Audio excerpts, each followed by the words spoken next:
Brian Carr, 1977 on YouTube. Mailbag from the pitching lab. Besides the obvious, which pitcher from Mets history that underperformed would have been helped by the pitching lab? I think Pelfrey would be my call. Your thoughts? Number one, Brian, this is a 10 out of 10 question. Yeah. Because I don't know how to answer. Joe will have a better answer than me, but because it has my brain. I don't read the questions always before we do the mailbag because I like the surprise factor for this segment specifically. This has me spinning now, Joe. Who would have? I mean, the injuries broke him down and a lot of things fell apart. But if Syndergaard, when he was at his physical peak, had that kind of resource, I wonder what he could have truly done. Because it always felt like Syndergaard had the traits to be one of the game's top pitchers. And physically, he fell apart. But is there any real throwbacks? The Pelfrey suggestion is very interesting, Joe. Pelfrey's a great one. Syndergaard actually kind of was going to be the name that I was going to go with because it's just so much stuff, but he just never was able to harness consistency for a long period of time. Yeah. And even on that same staff, like he was perfectly fine. But I wonder what Steven Matz could have been at that point in time if the Mets were able to take him and drop him in that situation and really refine his stuff. Well, you know what they think, with how badly they wanted him back. Yeah, that's true. In free agency. So that tells you what they thought of what they could do with him.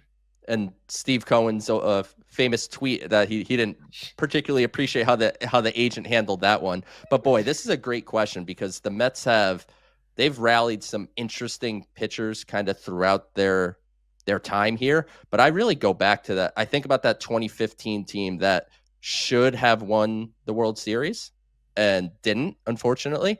Right. And the pitching had such high-end potential and at times really flashed it. I wonder what could have been if you could have gotten those guys. And then even like the step below those guys, like the Dylan G's, who maybe didn't have like the best stuff in the world, but maybe, you know what Dylan G would have been? Dylan G would have been Griffin Canning. I was just thinking that. I was like, well, why can't he be Griffin Canning? That's exactly what Dylan G would have been. He would have been the Griffin Canning of this year. But I'll tell you, that's one of my favorite questions I think we've gotten on this show in quite some time. And it shows how far the Mets have come organizationally that we're like, man, things are so great now. What could we have done if we just did this earlier? Truly. By the way, Steven Matz this year kind of used in a weird role. He's only started one game, but he's appeared in 1.8 ERA right now. So Steven Matz maybe a resurgent year after, a tough shortened year last year. And then, with Matz, it's been health for the most part a lot, but you can see why the Mets wanted him back. And yeah, he's definitely an interesting one on that. Pelfrey, because he was a top 10 pick and he had two really good seasons, but then a lot of ups and downs, didn't strike out a lot of people. Right. That would have been a really interesting one as well. That's a great question from Brian. I'd be curious in the replies for people to tell us who their pick would be, because there's probably guys that go way further back than when Joe and I started watching. You truly started watching like mid and late 90s, right, Joe? For sure. Yeah. Me too. Mid, late 90s. And that's really my go-to zone. Too. And if you think back, I mean, I'm trying to think, like, would Steve Traxel have benefited from the pitching lab? Yeah, that's maybe a name that came to mind for me right away. Like, I don't know. And we didn't have data back then. Right. So we had no publicly idea. I'm sure teams had some stuff, but you had no idea. You have no idea that. You know what I would have paid to see, Connor? The Mets, if a pitching lab existed at the time, the Mets try to convince Turk Wendell that he should use these analytics and this data. I would pay inside.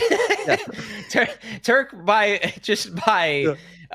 keeping to his ways would not step inside the pitching lab or would sage the pitching lab. Hey, we have Turk back on the pod, which is one of our favorite interviews of all time, by the way. We would ask him what he would think of that. It's, oh my goodness. It's also a good question for Ron Darling, just because, what I've read, the books I've read on the 80s Mets, he has this, and maybe this is just, pure fiction or whatever it may be, but the reputation Darling had is that he was very, just smart and like very into pitching, right? Like in that era, it was a lot of like, rear back and throw. And I think Darling was one of the guys that actually questioned things. So that I'm sure he's somebody that would have been another one where it's like, man, he would have got all the answers he ever wanted in that situation. It would have made all sense. Yale grad, so incredibly smart guy, and as you said, I mean, listen to him talk on any broadcast, and it shines through right away. So yeah. We could do this all day, Connor. We could do this all day. I know. We really can. Mets history. It's always good to go down the road of Mets history, even when the team has the most wins in baseball.